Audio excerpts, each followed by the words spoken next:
Spring break in full swing. We're probably one of the few people wearing masks right now walking around. Miami Beach's mayor with more to say about masks. Miami at the movies. People have to kind of come and really experience it to understand like kind of the rhythm of it. It's the film festival that wouldn't be stopped by COVID. And Shoot for the Stars. I just had a goal that I wanted to get to. A 12-year-old prodigy set to start college so she can one day work for NASA.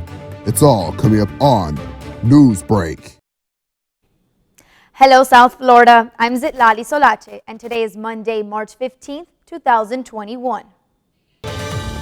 From the South Florida Media Network's Biscayne-based studios in North Miami, this is SFMN Newsbreak. A little bit during the beginning of spring break here, it got a little crazy. The bars got a little crazy, very busy, people without masks on. So, but we tend to stay away from that. For the spring spreader, despite the CDC warning that even fully vaccinated people should avoid travel for spring break, Florida beaches like these near St. Pete were packed over the weekend. Spring break in the Sunshine State is particularly popular because Governor Ron DeSantis was among the first in the U.S. to lift COVID restrictions. Reporter Natasha Chen from our news partner CNN is in Miami Beach this morning. More states are expanding eligible groups for a COVID-19 vaccine, as President Biden has directed states to make all adults eligible by May 1st. But for some people, seeing the light at the end of the tunnel isn't enough. Some spring breakers want to enjoy normal life now. I work in the hospital back in St. Louis, so I mean, I've been in COVID every day in St. Louis, so we're trying to get a little freedom down here. Yeah. Because we heard the rules. More like a lack of them. Florida businesses were allowed to reopen at full capacity in late September, but without the ability to enforce mask wearing with fines. We're probably one of the few people wearing masks right now walking around. Yep. And now Miami Beach Mayor Dan Gelber is bracing for what he fears could be a super spreader. Would it make your life easier if people just didn't come for spring break? Well, yeah, that's the easiest thing. For the spring breakers who do come, he hopes they'll vacation responsibly. Listen, I'll be blunt. I know I'm the mayor of a hospitality town. We're trying to survive this. Okay, this is not a moment where, we're saying, oh, this is all great, everything's great. We recognize that there's a pandemic, there's a crush of people who want to come here, there's real public safety issues that we have to address, and we also worry that this community will become a super spreader for other communities. The same concerns echoed by the nation's top infectious disease expert. I don't know if you're a Cancun guy or a Miami Beach guy, but how concerned are you about spring break? We want people to have a good time on spring break, but don't put your guard down completely. Just be prudent a bit longer. Natasha Chen, CNN, Miami Beach, Florida. Another successful SpaceX launch on Sunday morning. SpaceX has already deployed 60 Starlink satellites. This is the 9th one launched from NASA's Kennedy Space Center. The Starlink is a satellite-based constellation that intends to give a high-speed broadband and potentially brings connectivity to billions of people. The SpaceX now owns about 1/3 of the active satellites in orbit. A 12-year-old genius, Alina Wicker, is reaching beyond the stars. Alina just graduated from high school and has already been accepted into Arizona State University. She dreams of working one day for NASA and becoming an engineer. I just had a goal that I wanted to get to. At 4 years old, she said, "Mommy, I'm going to work for NASA and I'm going to go up there." And she would point to the stars. I'm kind of a nerd for the NASA-sized Legos. Alina's goal is to build rovers like the recent one that was sent to Mars, and her next goal, to start a podcast. She encourages everyone to dream big and to not be afraid to chase it. The Walt Disney World Resort will soon allow guests to enter the parks with any smart device. Guests will be able to create a Magic Mobile Map Pass on the My Disney Experience app and then add it to the device's digital wallet. Magic Mobile is an extension of the Magic Band, and the app can also allow hotel guests to use their phones and unlock their rooms. The new Magic Mobile system is launching in phases later this year. The rollout will be first available on Apple devices. That's a wrap for the Miami Film Festival. That's still ahead, and so is this story. Four-wheel drive is a really good idea. We don't have it. Floridians weren't built for driving in the snow. It's a lesson one group found out while on vacation. Newsbreak will be back in 2 minutes. If I could go back and change it all, I would.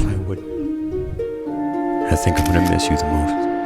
I'm sorry. I'm so sorry. I'm so sorry. Maybe it's just the little moments.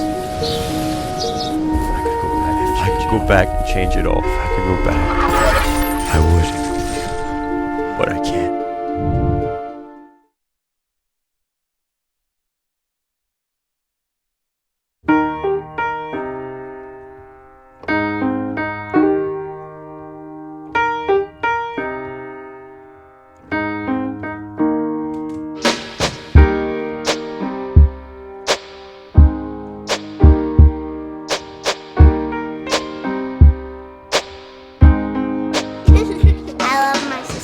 My heart doesn't see race. Love is love. Roll over. Chance high five. All right. When you adopt a shelter pet, you discover all the things that make them unique. And your mother and...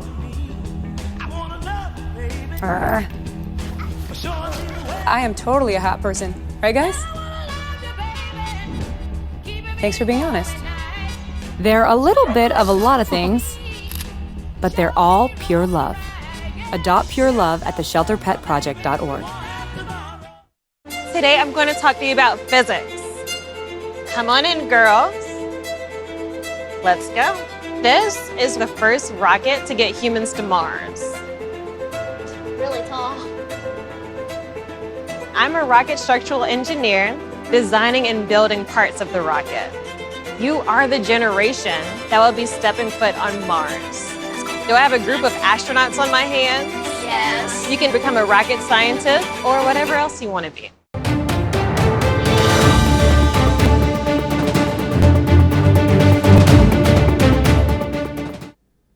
Festival fun over the weekend, whether you choose to be screening or to be streaming.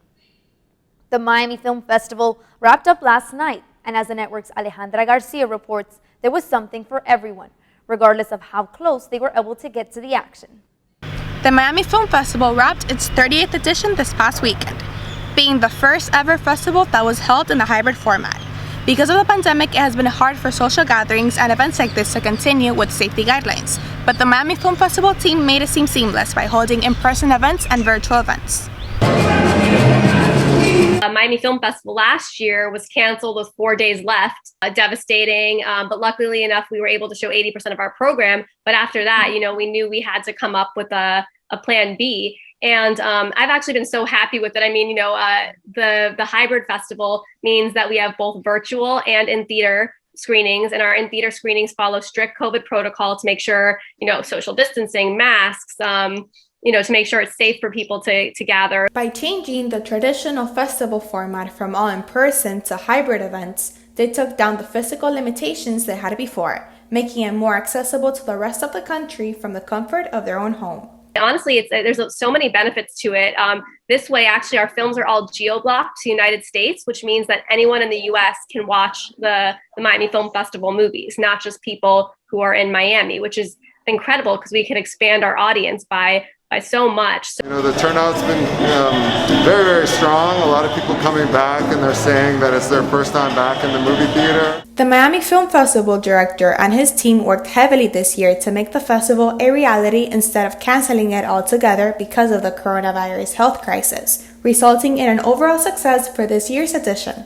A lot of work. We have a lot of messaging, and it's new for a lot of people. So, even though you put a web page together, you send out emails, it's like, people have to kind of come and really experience it to understand kind of the rhythm of it. So, once we're into it, I think people are finding it easy to follow along, A surprise for members of a Florida family who were on vacation as millions of people in the West are coping with a powerful winter storm.